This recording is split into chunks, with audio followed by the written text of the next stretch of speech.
if I would play a quiz with you, I would have asked you, tell me all the differences between the Mishkan and the Bet HaMikdash. The Mishkan, which was the temporary sanctuary built in the desert, and then the Bet HaMikdash, first and second and third, in Jerusalem.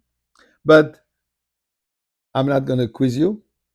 I just want to focus today on the materials which were used for the construction of the Mishkan and the Beis HaMikdash, which are different, with an important message. But before I explain that, let us first say thank you to Hashem for the miracles and begging from Hashem safety of all the soldiers, the release, homecoming of all the hostages, and sadly those who have to be brought home, and all of us to go home already. Home is Beit HaMikdash. This is where our home is.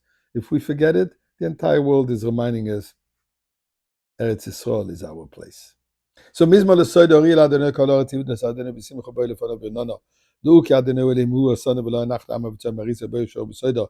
Chatzoroisa b'sila hoida lebacha shemo ki toiv Adonai le'olam chazdoi v'yad doir v'doir emunah soy. Let's give some tzedakah together with the prayers we mentioned earlier. Please, Eibishter, take us home. So, materials used for the construction of the different sanctuaries. Mishkan, Beis HaMikdash. We have existence in the world, domain, inanimate objects, stone, water, earth, objects that exist, but you don't see any vibrant life in them. Doesn't change. The same stone could lie there for since the creation of the world. Hasn't grown, hasn't got any small. Then we have tzomeach, vegetation, trees, flowers, grass. Chai, living creatures, animal, birds, fish, etc. And then finally medaber, the human being who speaks. This goes one higher than the other. Obviously, the most presence of life, of godliness, of godly energy is seen in the human being. A little less, or maybe much less, in the animal kingdom, the living kingdom.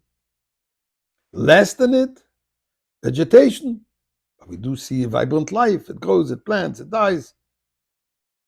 And then there is the inanimate object that you don't see any vibrant life. You know there is an energy there because it exists, but that's where it stands. So in the Mishkan, the first sanctuary built for Hashem, the fibers that was used over there, the material that was used over there was mainly tzomeach and chai. Trees, beams made out of cedar trees, and fiber coming from animal, wood, wool, different cottons, but wool, and leather. This was the main structure of the Mishkan. There were some other things, but mainly that was it.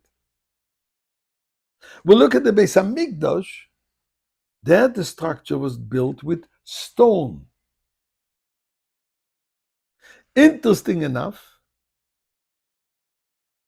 the first and the second Bet HaMikdash, there was not allowed to have any iron in there.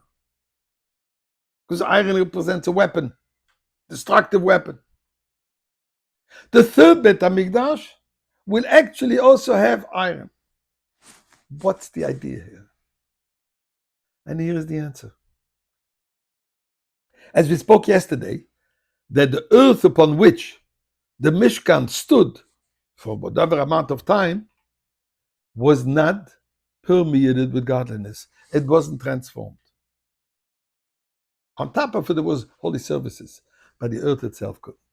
They were only able to render, to elevate, only the level of tzemeach and chai, only vegetation and animals. Only this they were able to permeate with kedusha. Further generations, Beis HaMikdash, the presence of God was even more prevalent. See, it was able also to permeate doimim, even the stones were able to become already holy. And therefore the structure was built with stones. And we know those stones are holy. We're not allowed to take a chip off it.